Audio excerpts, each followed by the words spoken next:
Bueno, esto es Rizoma, el capítulo 2. Hoy vamos a hablar, a leer Los Álamos y el cielo de frente de Margarita García Roballo. Bueno, Margarita lo que sabemos es que es colombiana, nació en 1980, pero vive aquí en Buenos Aires, donde estoy yo, no están ustedes. Y bueno, el texto me parece que se mete en cosas. Bueno, principalmente lo que me pasó a mí con el texto es esta constante no nombre de las cosas, como lo que no se dice. Más allá de que me parece que aparecen tres personajes puntuales con los que Emanuela se vincula y son muy puntuales, hay una situación que va por detrás y es como esquivada por todas las partes. Bueno, supongo que eso es como lo que salta a la vista del texto. No sé si les pasa lo mismo a ustedes. Sí, a mí este estilo de texto me deja como insatisfecha. Como que lo termino de leer y digo, no, o sea, no puede ser que termine acá. Como no, o sea, tengo que saber más. Como que me pasa a mí que me cuesta mucho terminar un texto así y decir, ay, qué lindo. A mí personalmente, no sé por qué. Bueno, a mí me gusta, pero porque para mí este texto en particular es un estilo muy carviano, muy Carver. Bien, yo no sé si leyeron algo de Carver. Yo soy muy fanática de Carver, creo que leí toda su obra, menos sus poemas, y es muy así, es lo que no se dice dentro de lo que se está diciendo. Es como la imagen de como que la cámara no está en el hecho principal. Digo, la cámara está en la coyuntura, como en lo que va sucediendo por detrás, pero todo el tiempo estás como expectante de, bueno, ¿y qué pasa? Es el no decir continuo, ¿no? Es como un estilo muy marcado igual en la literatura, es un estilo que se trabaja un montón, es un estilo que hay un montón de autores que lo laburan. Para mí, principalmente, no hablo objetivamente porque soy un poco fan, para mí el rey de esto es Carver, es como el contar algo cotidiano y que de repente estás todo el tiempo en tensión diciendo, pero loco, ¿qué pasa? ¿Qué les pasa a todos? ¿Entienden? A mí me gusta, pero bueno, nada, son gustos, me parece que es un tipo de literatura que o amás o odias. Es un tipo de literatura que está creada, que es difícil de sostener eso, como tener al lector en esa tensión y todo eso, pero a la vez lo que me pasa a mí es que me lleva a un plano de lo real. O sea, hay verdaderamente muchas situaciones en la vida, en la gente, donde se manifiestan esas cosas el del no decir lo que no se nombra de la situación y como que cada uno va construyendo su monólogo interno y solo expresa mediante diálogos o observaciones cosas que también, o sea, más allá del género, que en la vida misma no van nombrando lo que sucede, lo que acontece acá. Mismo acá, hasta el padre prefería no aparecer que ser parte de esto, ¿no? De lo que le sucedía a la protagonista. Sí, Sí, total. sí. Sí, no, perdón. Go, go. No, que me parece, sí, no lo había pensado así. Como de decir, en verdad es la vida un poco así. Ayer justo decía, como viste, cuando a uno pregunta, que la pregunta repetida de cómo estás, y uno casi siempre en la cotidianidad responde bien, o sí, bien, todo bien, y en realidad decir todo bien es como justo como esto, ¿no? Como que uno no podría ponerse a explicar todas las cosas que pasan, entonces como sí, es como muy real. No, sí, a mí me pasa lo mismo, me parece que más allá de, como decían, que más allá de que sea un estilo, me parece que se puede aplicar a todo, digo, se puede aplicar a lo político, se puede aplicar a lo cotidiano, como justo veníamos como del capítulo pasado hablando de como toda una nueva forma de comunicación, la biopolítica que dice pero no dice, me parece que, digo, no es por nada, pero como que todo está atado y digo, esto deriva en lo mismo, el decir pero no decir y el contarte lo que yo te quiero contar, pero lo que vos tenés que saber, porque digamos, al final de cuentas, el lector lo que espera es saber qué pasa todo el tiempo. y nunca lo sabe en este texto. Entonces es como el contarte lo que yo te quiero contar y omitirte lo que yo te quiero omitir. Más allá de que esté bien hecho ficcionalmente, digamos, en lo cotidiano pasa lo mismo, en la gente, en las relaciones, en la política que hablábamos el otro día. Me parece que es un poco de lo mismo. Yo me fui como más que nada como para el análisis del texto y de los tres, digamos, personajes de los que hablaba Neru ahí. Me parece que yo vengo como leyendo mucho también relaciones como madre, o sea, la maternidad, vengo leyendo algunos textos de maternidad, y hay muy pocos textos, por lo menos los que yo leí hasta ahora, que te hablan de esa parte que nadie te habla de la maternidad, ¿no? Como digamos, de lo que no está bueno, entre comillas, hablar, porque es muy íntimo, porque hay que tener mucho cuidado al hablarlo. Digo, creo que todas hemos pasado por alguna amiga, prima, tía que perdió un hijo, que le costó mucho, digamos, nada, quedarse embarazada. Y yo, justo particularmente, el año pasado leí otro texto que era el que tenía preparado como para recomendar, que es de otra latinoamericana, la hija única de Guadalupe Nettel, otra autora, otra autora para mí, no quiero irme mucho de tema, pero para mí, Margarita García Roballo, Guadalupe Nettel, bueno, Mariana Enríquez, Argentina, Fernanda Melchor, son como las nuevas voces y autoras femeninas de una literatura contemporánea, con lo que implica ser una autora en estos tiempos. Digo, las escritoras que de esto, quizás Neru sabe un poco más, pero quedaron como muy relegadas, digo, desde Virginia Woolf con un cuarto propio, que vos lo tenés bastante. Sí, es que hubo un gran bache, estaba pensando mientras hablabas, que se aborden los temas tabúes de las pulsiones más fuertes asociadas a lo femenino, que es quizás el nacimiento, y después lo vincular con la madre, está relacionado sí o sí con que sean las mujeres las que escriben.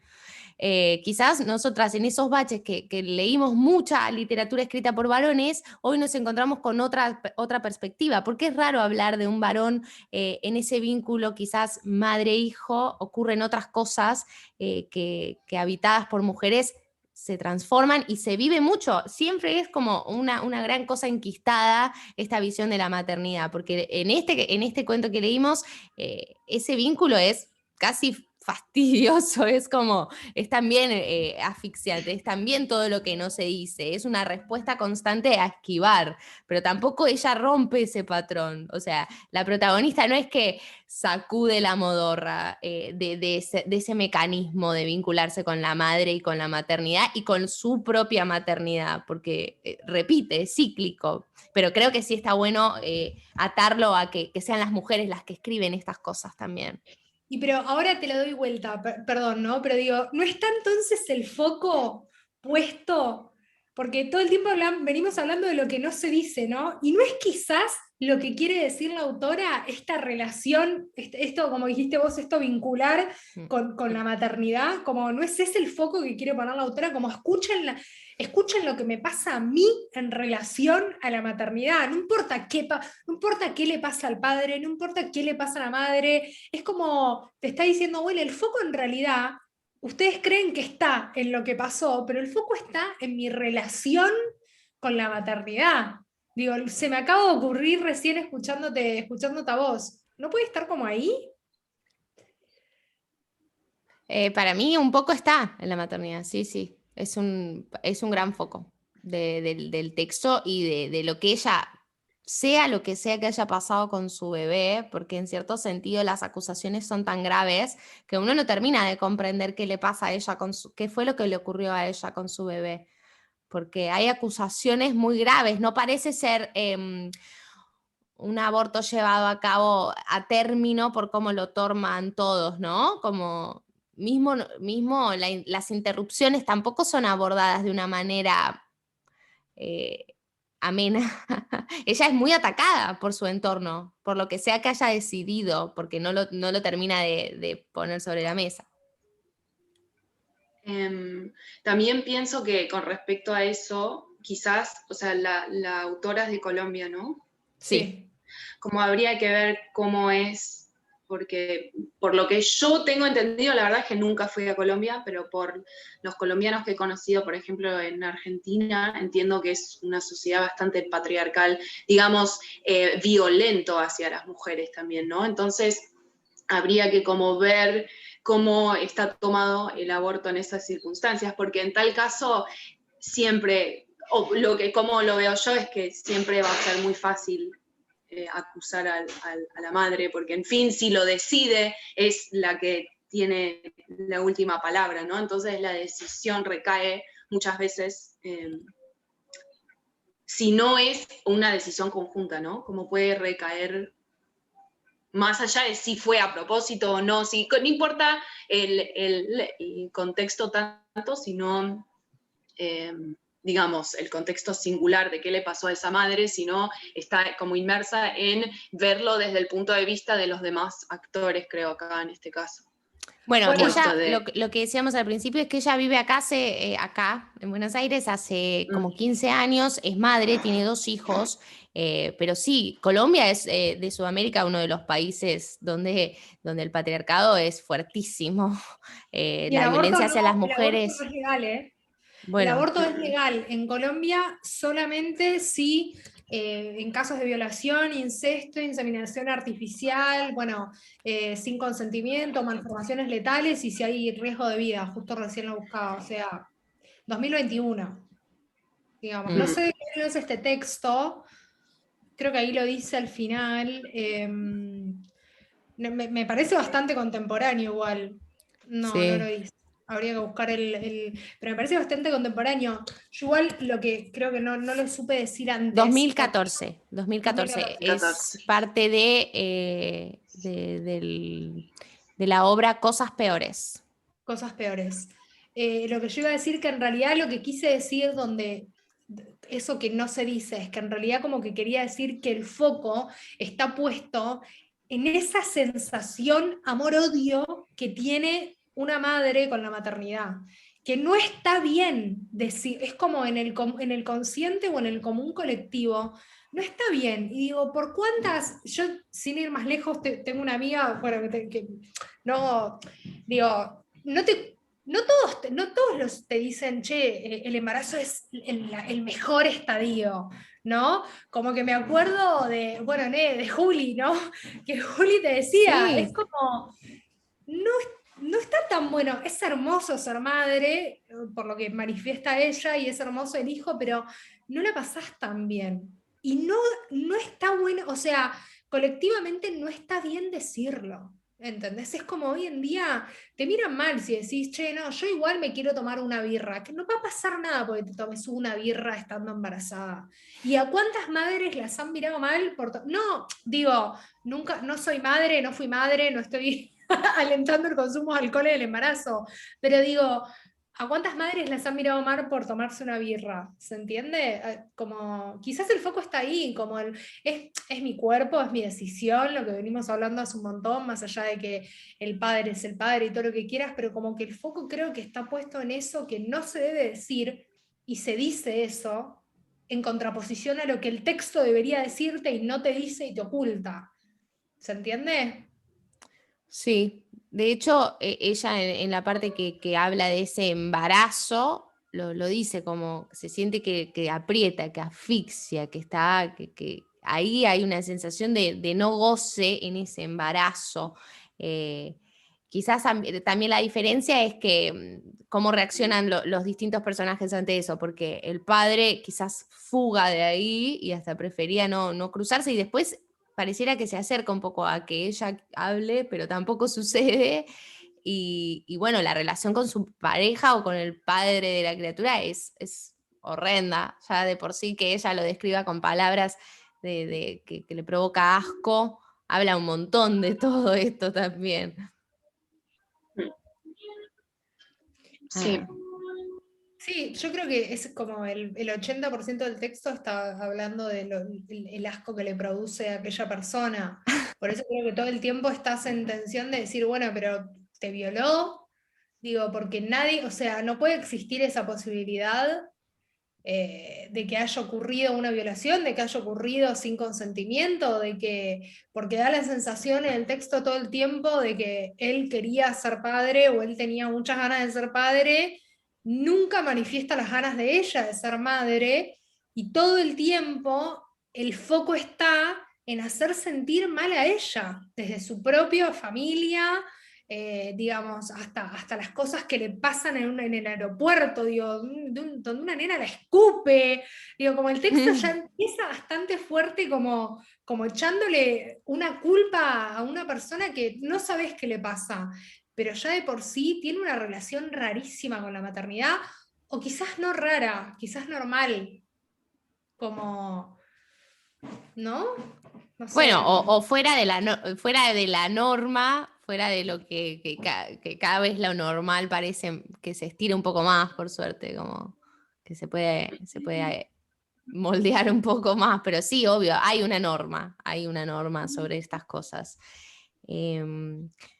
Bueno, antes de pasar a otro tema, no sé si querían decir algo más de la maternidad, pero hay algo que me quedó a mí, si querían decir algo más de lo de la maternidad, digan, pero hay que si el título se hable de los álamos y del cielo de frente, y como que ella buscara también otros focos a lo largo del texto. O sea, uno ve el título y dice, nada que ver.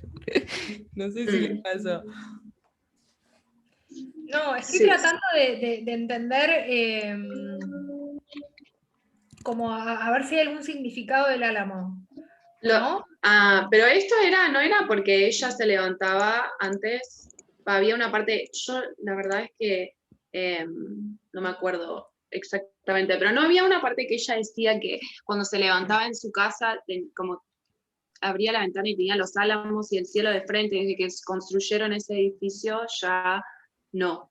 Claro, hay algo arrebatado ahí también, porque incluso ella dice que los álamos no son árboles de la zona propiamente dicha. Entonces ahí también hay algo como que lo impuesto y lo retirado, o sea, como, bueno, sí, pero me llamó la atención que el foco fuera ahí, que como que el título está vinculado con la naturaleza, con los árboles y con los álamos puntualmente. No sé si tendrán un significado. Los álamos son árboles gigantes y hermosos, más de bosque, pero Bueno, ya lo que te da a entender es que era un clima seco, no sé dónde se sitúa el cuento, pero lejos, lejos, lejos, lejos de un lugar húmedo, porque viste que en un momento dice que los árboles son los álamos, no sé si lo dice, pero son, como decías vos, de climas húmedos, no tiene mucha importancia, pero digo, esto de que decís vos de lo retirado a como de sacar algo e impostarlo, ¿no? Porque en realidad en un momento dice que están los álamos ahí, porque el gobernador o porque el alcalde le gustaban, entonces como que los trajo. Es como sacar algo de su hábitat, lo dijiste vos recién, sacar algo de su hábitat natural para traerlo a otro lugar. Digo, el cuento todo el tiempo está en esto de sacar algo de un lugar, traerlo. Digo, lo mismo, no quiero redundar con lo de la maternidad, pero da un poco lo mismo. Como ella en un momento se está sacando una especie de suero de las tetas, porque en ese momento debería estar amamantando, y por el aborto, que no se sabe cómo fue, no, pero se está sacando eso del cuerpo, como también algo que está ahí que no debería estar, porque digamos, la leche debería gestarse para poder darle de comer al crío que no nació. Entonces es como todo el tiempo existe esta idea en el cuerpo, en el cuento, de que hay algo que está, pero no debería estar en ese lugar, como impostado. También, yo no sé, pienso que empieza con, o sea, esto de que ella va al aeropuerto, ¿no? Que ella no vive ya con su familia. O sea, se ve que vive lejos también.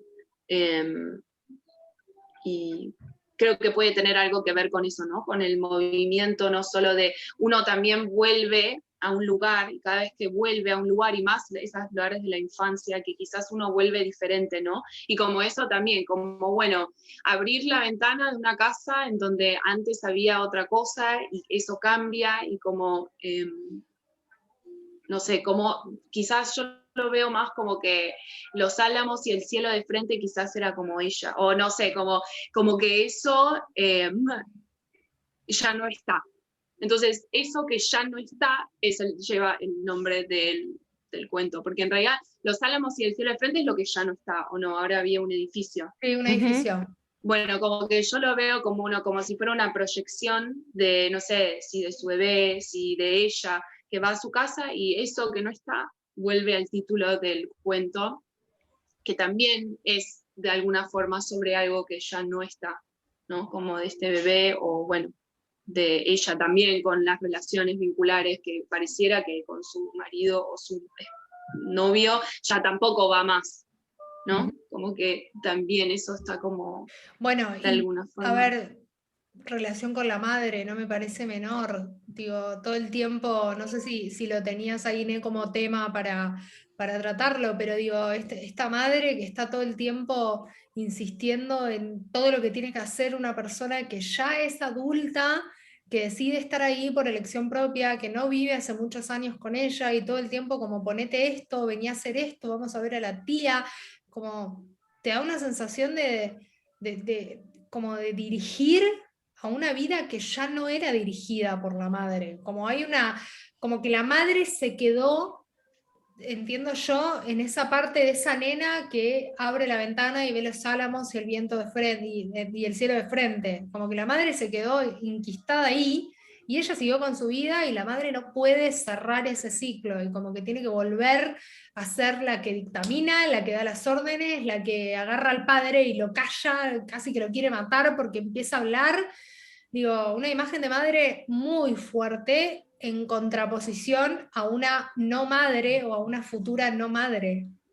Digo, la relación maternal también me parece como súper importante ahí. Incluso cuando van al hospital psiquiátrico, que ocurre ese episodio que le dicen que la tía se veía como muy joven y que dicen es porque nunca tuvo hijos. Y la madre dice, ¿cómo que no? Si me tuvo a mí como que criada, como si me quiso, como si fuera una hija, como esa necesidad de crear lazos maternales y de incluso no reconocer en su propia hermana esta cuestión, pero Bueno, fíjate también que están todos está, rotos.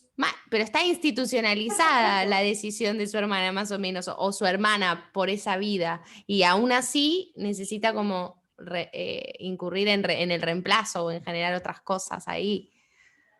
Pero digo, eso también habla o sea, de una madre, o sea, de la madre de la protagonista, que no fue criada por su propia madre. Porque si en un Claro. momento te habla y te dice que me crió y me quiso como una hija, es como son todas, es una concatenación de relaciones o de lazos maternales que están, como dijiste vos antes, fuera de la norma.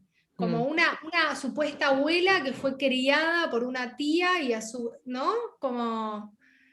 Para mí, no quiero decir que el foco está ahí, pero para mí o sea, como la trama detrás del texto es un poco eso, es la relación con la madre, es como relaciones maternales, no con la madre, o la maternidad en general, me parece.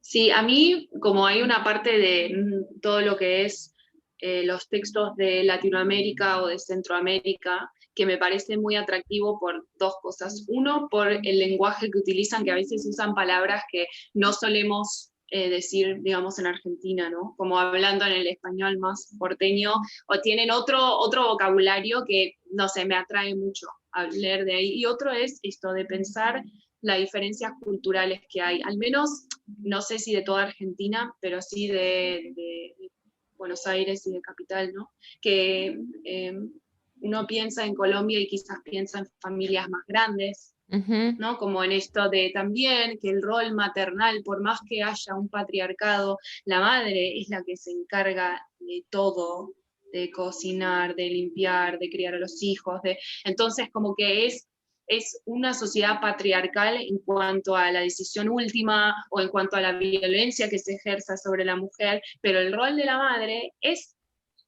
fuertísimo. O sea, no es que por ser una sociedad patriarcal la figura de la madre no está. Y creo que puede ser por eso, no sé cómo habrá sido la vida de María, ¿no? Margarita. Margarita.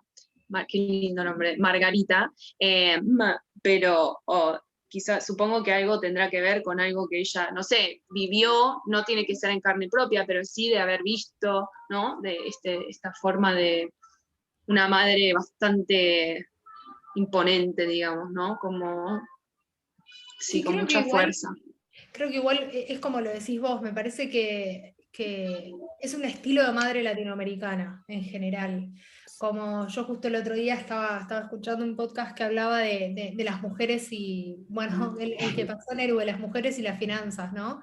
Y un poco tiene, sí, y un poco tiene que ver con esto, como de el rol de la mujer en la familia latinoamericana es completamente distinto al rol de la mujer en, no sé, las culturas más orientales o las africanas o inclusive las europeas y hasta las norteamericanas también. Digo, esa división entre culturas y países me parece súper importante. Creo que hay lugares donde está mucho más radicalizado, donde la mujer propia, no te digo que se pone en ese lugar, pero sí es como el lugar que tiene por obligación que ocupar, que hoy un poco se están rompiendo un poco esos esquemas y esos ejes, y sobre todo en Latinoamérica, siendo un continente que sufrió, digamos, países como subdesarrollados que sufrieron mucha pobreza, mucha violencia. No nos olvidemos que Colombia atravesó guerrillas durante, pero un montón, los últimos años, bueno, recién ahora está un poco mermando todo eso, pero digo, inclusive con los carteles en México, en más América del Sur, las dictaduras, y digo, tiene que ver un poco como el rol de madre en todos estos espacios que son atacados constantemente, que quizás en Europa se ve como el rol de madre atravesado por una guerra, ¿no? Por la Segunda Guerra Mundial quizás, o por la Primera Guerra Mundial, que no nos tocó a nosotros latinoamericanos como de lleno, pero digo, esta madre que se pone al hombro todo porque es su lugar y lo tiene que hacer. Y durante muchos años quedó relegado el deseo de esa mujer. Era como, se tiene que ocupar de esto, y se tiene que ocupar de los chicos, y se tiene que ocupar de la familia y del trabajo y darle comer y tal y tal. Sí. Sí, y si no desea ser madre, no hay algo que está mal con ella, ¿no? Porque eso también, como... Es una bruja y la queman en la hoguera. Claro. O la encierran en un psiquiátrico en este texto, por ejemplo. Por Exactamente. ejemplo. Pero son roles de madres que, obvio que recontra coincido, pero que tenían muchísima carga de actividades. El tema es que esas cosas nunca son remuneradas, o sea, el trabajo doméstico, las tareas de cuidado, intrafamiliares, no son actividades remuneradas, pero son altísimas ocupaciones que en el altísimo porcentaje de todas las familias, desde siempre y hasta la era moderna también, recaen sobre las mujeres. Eso es una realidad. Tal vez por eso nunca se le da la oportunidad a esta protagonista no sé, de otra contención. Quizás es como, se le ofrece la casa, el espacio, pero ella se va de ese espacio. Evidentemente no hay una labor de cuidado o ella no lo recibe de esa manera. Ella es quizás la que rompe ese patrón familiar de no ser como su madre o no ser como esa familia. Aunque insisto que para mí falta como que ella dé ese portazo de abrir el diálogo. Pero ella está buscando a su padre también, no asume que todo está normal a su alrededor, no asume que, o sea, asume que esa es la realidad, pero no es que dice esto es lo sano, por decirlo de cierta manera. Sabe que hay algo ahí que está roto, como muchas realidades que están rotas. Pero por eso se va. Te Claro. terminás yendo. Cuando no podés encontrar, yo creo que un poco tiene que ver con el poder de la no comunicación, ¿no? Como cuando las cosas no se dicen, y alguien que está medianamente un poco sano en la cabeza, digo, no elegís quedarte ahí, no elegís ni por asomo de quedarte ahí, ¿no? Como te terminás, el único lugar que te toca es como no colgar los botines, ¿no? Pero decir, ¿por qué voy a intentar cambiar o modificar algo que no quiere ser modificado? Yo creo que tiene que ver con las generaciones anteriores que no quieren, digo, esta reticencia a un cambio al lenguaje, por ejemplo, digo, creo que nosotros lo vivimos más que nadie, nuestra generación que admite cambios y cosas distintas, y generaciones anteriores que se queda en esto de la RAE dijo tal cosa. Bueno, la RAE son 10 boludos que pueden ayornarse también, con todo el respeto del mundo a la RAE, ¿no? Pero, El lenguaje es una convención. claro, pero estos Sí. esquemas que no se rompen, y es como que decís, "Ah, toda la energía que pongo, prefiero agarrar toda esa energía e ir a un lugar donde sí tienen ganas de que algo rompa el paradigma, ¿no? Como me parece que me da esa sensación con el final del texto. Es como, bueno, lo intenté, no es que no lo intenté, ¿eh? Lo intenté, pero ¿para qué? ¿Para seguir rompiéndome yo? No, prefiero que esto se rompa solo y voy y creo en otro lugar, ¿no? Sí. Mm. La frase que culmina con eso que contábamos sobre los álamos y el cielo de frente, que era esa vista de la gracia que tenía para ella ese lugar, bueno, en esa parte ella después concluye y dice: el jardincito se había convertido en un lugar frío y oscuro porque no le llegaba el sol. Mm. No, terrible. Sí, sí, sí. Yo Digo, quiero. Ay, perdón, no. dale. No, dale. Yo quiero recomendar después 2 libros, pero para el final, que creo que ya un poco lo dije, así que. Bueno, yo solo voy como a decir que quizás siento que en una parte de este texto me toca como muy, quizás muy profundo, y quizás esta cosa de insatisfecha es también porque a veces como busco en los textos alguna respuesta, ¿no? Como, o no sé si respuesta o como decir alguna forma, no me sale la palabra. Decirlo en Como, inglés.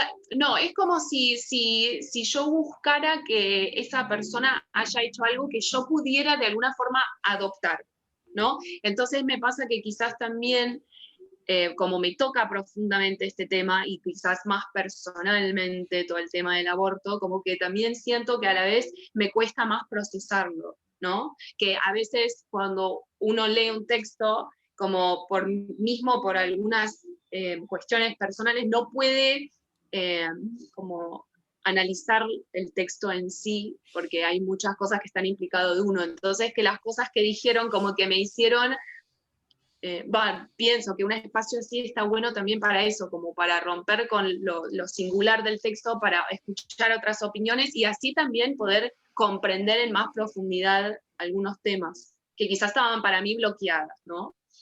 Digo, como que es re rico compartir un texto de esta manera, me parece. Como aprendí un montón. Me encantó, Sí. me encantó, me Sí. encantó. No, a mí también. Me parece me parece como un final muy bueno lo que dijiste. Sí. No, Bueno, fuiste la única cerramos con que eso si quieren. de algo personal. Sí, dale. Dale. Bueno, esto fue entonces Rizoma, el capítulo o episodio 2, Los álamos y el cielo de frente, de Margarita García Roballo. Así que bueno, nos encontramos el próximo sábado. ¿Y no querés recomendar? Ah, Ailu? sí, breve. La hija única de Guadalupe Nettel. Hay que leer ese libro, creo que todas las mujeres y los hombres deberían leerlo. Fue un libro publicado durante el 2020, fue un libro que ganó el premio Ralde de novela, una novela súper recomendable, también una autora mexicana contemporánea, que habla de la relación con la maternidad desde otro lado, y uno que no leí, pero me recomendaron mucho y tiene que ver con todo esto de las relaciones, el lazo materno o el nudo materno de Jane Lasarte, que también estuvo como en vigencia durante este último tiempo, y un bonus track, relaciones maternales con la madre, apegos feroces, de Vivian Gornick. Me parece que es un must, básicamente. Así que nada, gracias, amigas. Bueno, perfecto. Nos vemos ahora, no sé. Dale. Dale. Chao. Nos vemos. Chau, chau.